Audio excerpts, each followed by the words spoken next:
Dober dan, drage gledalke, cenjeni gledalci televizije Celje v naši informativni oddaji Dogodki dneva. V Žalcu in Šempetru bodo gradili nova stanovanja. Začela se bo tretja faza obnove celjske Razlagove ulice. Brezplačni športni počitniški programi tudi letos odlično obiskani. Košarkarice Cinkarne Celje na gostovanju v Beogradu premagale ekipo Partizana. V občini Žalec je v zadnjih letih zraslo precej novih stanovanj, povpraševanje kupcev po njih pa ne pojenja. Zato investitorji že načrtujejo gradnjo novih blokov, tako v Žalcu kot tudi v Šempetru. V žalski občini v zadnjih letih nova stanovanja rastejo kot gobe po dežju. Povpraševanje je zaradi poslovnega razvoja tega območja in bližine avtocestnega priključka veliko. S povpraševanjem pa se zvišuje tudi cena, ki jo morajo kupci novih stanovanj plačati za kvadratni meter. Zdaj se v Žalcu investitorji zelo tekmujejo, kdo bo zgradil prej in več. Zelo pomembno je, kdaj zgradiš. Ker v načrtu je nekaj 100 stanovanj, ki se bodo gradila do zdaj, vsaki so zgrajena, v stanovanjskih blokih so prodana. In začetna cena je bila nekaj nad 1500 evrov, 3 leta nazaj, zdaj krepko presega 3000 evrov po kvadratnem metru. In v Šempetru se predvideva gradnja 240 stanovanj, takoj na začetku Šempetra, na drugi strani ceste 70, v Žalcu na eni strani 70, pa 2 oskrbovana stanovanja po 30, pa še prihajajo investitorji, ki bi želeli umeščen stanovanjske objekte v prostor. Seveda tudi individualna gradnja, pa skupina hiš na Škafarjem hribu, 24 hiš. Zlasti zanimiva bodo oskrbovana stanovanja, saj potreba po teh raste povsod po Sloveniji. Oskrbovana stanovanja so predvidena 31 blok za oskrbovana stanovanja, eden pa očitno se bo prodal kot stanovanja. Žal mi je, da nekoč ni bil uspešen na dražbi, ki je kupoval stanovanje Nepremičninski sklad, ki je imel tudi za gradnjo predvidena sredstva, vendar je z ceno šel preko firma Matjaž Herman, ki je potem ta stanovanja ni se odločil za gradnjo neprofitnih stanovanj, ampak je zdaj to prodal Gradija Timu in Gradija Tim bo zdaj to gradil.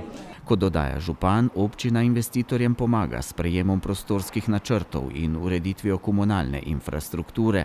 Hkrati pa ima občina tudi fond neprofitnih stanovanj, ki jih oddaja v najem. Mi imamo razpis, mi imamo svoj stanovanjski fond, ravno smo v preteklem letu naredili razpis. Bi rekel, da kritičnega pomankanja ni. Kdor pa si najame tržno stanovanje, potem pa skupaj z Centrom za socialno delo ugotovimo, kdo je upravičen na subvencioniranje tržne najemnine. Mestna občina Celje bo predvidoma 3. marca začela obnovo zadnjega odseka Razlagove ulice od križišča Pleteršnikove ulice do hotela Evropa. Na gradbišču še vedno poteka obnova prve in druge faze obnove, ki poteka v skladu s smernicami Zavoda za varstvo kulturne dediščine Celje. Obnovo ene najbolj znamenitih mestnih ulic so zaradi lažjega dostopa stanovalcev do svojih stanovanj in obiskovalcev mesta do lokalov ter poslovnih prostorov razdelili na 3 faze.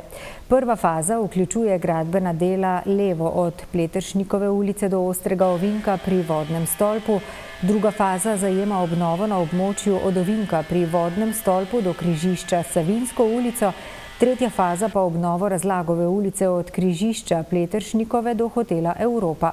Naložba je vredna 2,1 milijona evrov, zaključena pa naj bi bila do konca letošnjega poletja. Ves čas izvajanja obnove bo izvajalec del omogočal dostope intervencijskim vozilom in manjšim dostavam. Do vsakega objekta bodo zagotovljeni koridorji za peš dostop. Športna zveza Celje je v sodelovanju z mestno občino Celje v času zimskih počitnic poskrbela, da imajo mladi v Celju možnost aktivnega preživljanja prostega časa. V objektih mestne občine Celje so spet pripravili široko paleto brezplačnih športnih aktivnosti, ki so odlično obiskane. Bom rekel, da je že to kar tradicionalno, ta teden brezplačnih počitniških aktivnosti za, se pravi, učence, dijake in študente, tako da pravzaprav za vso šolajočo mladino to namenjeno, ki imajo zdaj pač čas počitnic. In tako kot je že kar tradicionalno, imamo kar nekaj teh aktivnosti, predvsem je tudi drsališče, ki je vedno aktualno in popularno, seveda atraktivno. Zanimivo je kegljišče, ki je dokaj polno vedno, potem v badminton centru poteka vadba badmintona, čez cesto, kar v 4. osnovni šoli je namizni tenis organiziran. Je pa letos mogoče neka novost, da smo zamenjali plavanje v pokritem bazenu z šolo atletike v dvorani Atletskega društva Kladivar Celje, ker je bil pač, bom rekel, zanimivo, vendarle obisk nekoliko slabši na plavanju, stroški pa seveda nasprotno precej visoki, tako da smo v bistvu naredili tu nekako kompromis, tudi prav, da se mogoče kakšne dejavnosti tudi majčkeno menjavajo. Je pa ta nekje železni program, se pravi drsanje, badminton, namizni tenis, to je pa že kar, bom rekel, nekako spremljevalka, kar tradicionalno. Moram kar pohvaliti, zdaj, a je to odraz, da seveda vsem socialni status ne omogoča smučanja in je, bom rekel, odziv kar zanimivo, bom rekel, množičen.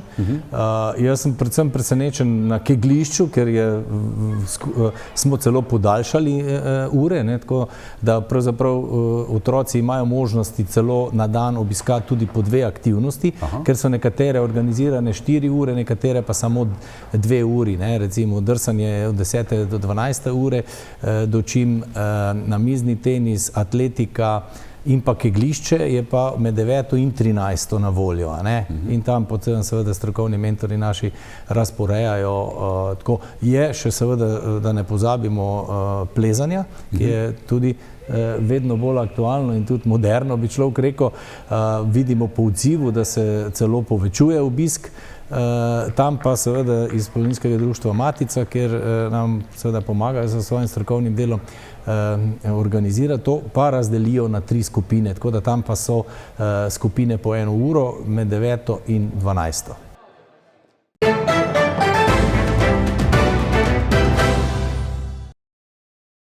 Košarkarice Cinkarne Celje so po osvojenem naslovu pokalnih prvakinj nadaljevale s tekmami v Ligi Vaba. Sinoči so gostovale pri beograjskem Partizanu in ga premagale z izidom 68-64. V odsotnosti bolnega trenerja Damirja Grgiča je srečanje vodil njegov pomočnik Jure Krajnc. Čestitam puncam za zmago. Mislim, da nismo odigrali najboljše tekme. Enostavno je bilo preveč napak v sami igri. Čestitke tudi nasprotni ekipi Partizana na zelo dobri igri.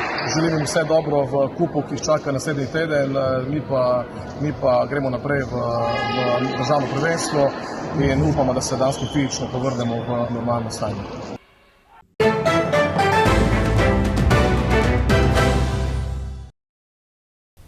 Jutri bo precej jasno z nekaj koprenaste oblačnosti, predvsem v severovzhodnih krajih bo občasno nekoliko bolj oblačno.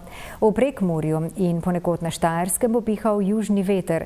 Najnižje jutranje temperature bodo od -10 do -5, v mraziščih Notranjske in Kočevske okoli -12, na Primorskem od -5 do 0, najvišje dnevne od 3 do 7, na Primorskem od 8 do 13 stopinj. V soboto zjutraj bo precej jasno, zjutraj se bo pooblačilo na Primorskem, nato postopno še drugod. Bolj oblačno bo v južni polovici Slovenije. Na Primorskem, Notranjskem in Kočevskem bo zapihal jugozahodnik. V nedeljo bo zmerno do pretežno oblačno in večinoma suho, jutra pa bodo toplejša. Toliko za danes. Preživite prijeten četrtkov večer in bodite z nami tudi jutri. Nasvidenje.